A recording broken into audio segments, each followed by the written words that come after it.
coffee shop's gone and it's something else, etc., etc., right? Just on that level. But you talk about the internet entire going down. Talk about all the smartphone zombies will not be zombies anymore, but what's going to come and replace that? Probably chaos for a while. I don't know, maybe depression or maybe I don't know what. But so the topic for my students was, do we depend too much on technology? And can you live without it, or how would you live without it? And most people, I said this in talks before, you see people walking in the hall with their face down. I have neck problems, and it's like, you're constantly looking at your phone or the computer, you're in an office working, whatever. I don't do office work now, but I teach and I'm on the computer a lot, and I do music and video editing for fun on the computer, if you will. But I also spend time parks as much as I can. This is actually near my university today. I'm at the university, different park. As I said in my last talk, I'm quite lucky to be close to some parks. This university it's actually quieter here.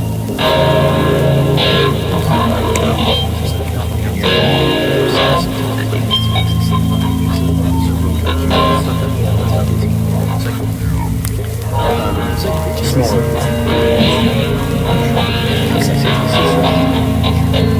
Not as much city side.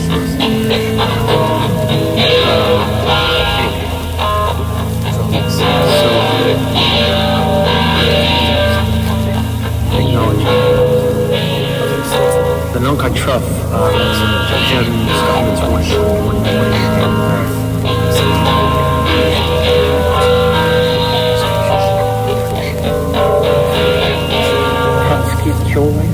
Tatsuki wrote this series of manga, which is like these comic cartoon drawings. They're not for entertainment per se. They're this woman, young woman or middle-aged woman now, I guess, is a kind of visionary, and I mean, has these dreams that have predicted future events. She predicted Diana's death. Freddie Mercury's death. These were early ones, and then she predicted like major world events such as COVID. And again, if you want to see what this is about, you can look it up. Tatsuki Kyo, or Kyo Tatsuki, I guess in English. So we flip the names, right?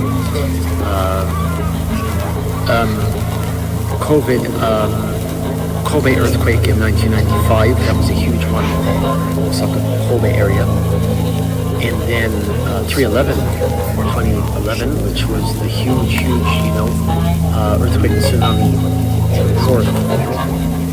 And Fukushima, the power plant melted down and it's still leaking now, kind of thing. And the next one, I mean, she pinpoints a date. It's July 5th, 2025. Now, it could be off by a day or a week or even a month or something, but it's quite possible, and she seems to predict rather good accuracy in these things. Even 3/11, she had like the date 3/11. Apparently. She was like an unknown, just, in comics, and hardly anyone paid her any attention until she kept getting the dates right, and people realized after the fact that she had predicted these things, and then suddenly people start paying attention. So the next one is the future I dreamed, or something like this. Is the name of the manga. Konomirai o Yume de Mita, or something like that. I don't remember the exact title. It's something with Mirai in it. Yume Mita, something like, I saw the future like this in my dream. And it says July 5th, 2025, so 7525. So now it gets me thinking, like, am I really gonna just stay here and wait for the, I mean, the Nankai Trough thing, it's not just the manga, it's, the government is warning, and I keep getting in my YouTube feeds, although, it's due, it's overdue. And not only Nankai Trough, but others as well. But this is going to be huge if what she is predicting is going to happen. It's going to be, and they're talking about magnitude 8 plus or 9 9 plus even. Nankai truck goes out, it's gonna, and her version in the dream, it was like an underground volcanic eruption that causes this, and then so it comes from underneath, not only the ground but the water, it's in the water, and so then we have these huge, of course the earth is gonna quake, and the tsunami is just gonna wipe out like entire swathes of Japan and kill hundreds of thousands. And just, and in her version, in the dream, it also like is going to create a new landmass where parts of Japan are connected to Philippines and Taiwan. I mean, that sounds insane, but it was a video that's got to figure out the science of it could happen, and it's possible this kind of thing happens, right? It's like how are volcanoes formed, right? New structures, and so there's the solar flares and all the other things that, again, these could, earthquakes certainly, tsunami certainly could disrupt technology in Japan and in Asia, but depending, right? These infrastructures could be wiped out by natural events, and we don't realize just how, some of us do, but all of us really thinking day to day about how fragile the ecosystem is, this electric ecosystem created the internets, right? And I always go back to David Bowie, 1995, Outside. I think it's prophetic. Diamond Dogs was, looking to the past to see the future. 1984 and 74, talking about the rise of fascism again. And then, I think Outside in 1995 was predicting what all this internet dependence and the development of the new technology, the kind of world it was going to create, and it was pretty bleak overall, and it is pretty bleak. I can't imagine what Bowie would be thinking, if he's living today, what he would think. He wanted to return to the Outside saga, what to call it, non-linear, gothic hyper cycle, Nathan Adler, and his characters were based on. I called her Ramon AI in my version last year.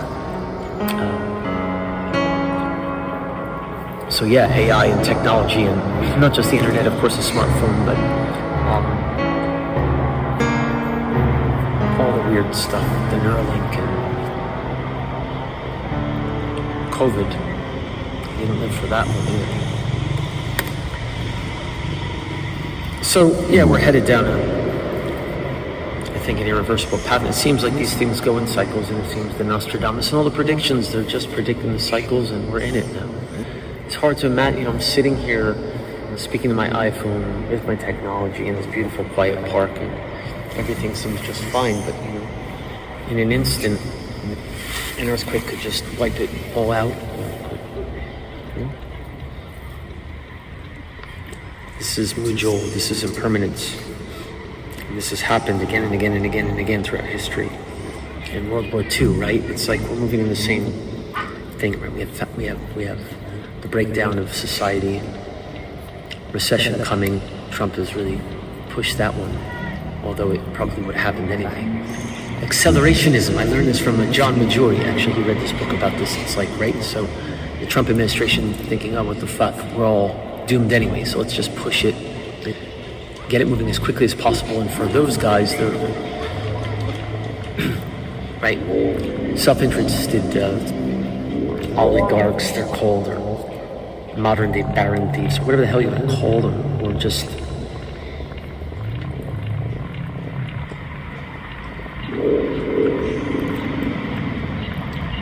people incapable of compassion or any of it. So you speed everything up and grab everything you can in the process. Take the money and run. That was take the money and run. And of course, that's a well-known saying, but I'm thinking of Radiohead. Take the money from Kid A. Yeah. AI is stolen creativity from those who have allowed it to. There's very little interesting music in the mainstream, kind of as part of the culture. or the zeitgeist, or there's just nothing. People looking backwards to find the good things. The music I make is like almost incomprehensible to most people. It's certainly not pop, and it's certainly not. The message is not pleasant either. I took the Bowie outside thing and kind of ran with it, updated it. My triptych, which was planned as a triptych, but ended up being one. Maybe it was a triptych that he could complete, so I did it in his stead. He's not here, and it's not the same thing, but it's how it feels to be alive in 2025, and that was started the end of 22. Post-Ukraine, post-COVID. From Biden back to Trump 2.0, some kind of future 2.0 in this year's There Is No Hell. And of course the following line to that in the motel, the song from which the line comes, is like an old hell. We're going back to the past and forward into a very, maybe dark future. I keep saying to you, these are predictions, blah, blah, blah. It's just insane. I mean, who knows what to believe? I mean, there's so much disinformation all over the place. Media.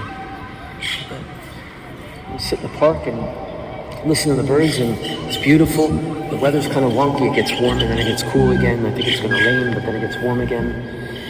I don't know whether to bring a coat or just, in my short sleeves, but then suddenly it gets cold or rainy again. It's weird.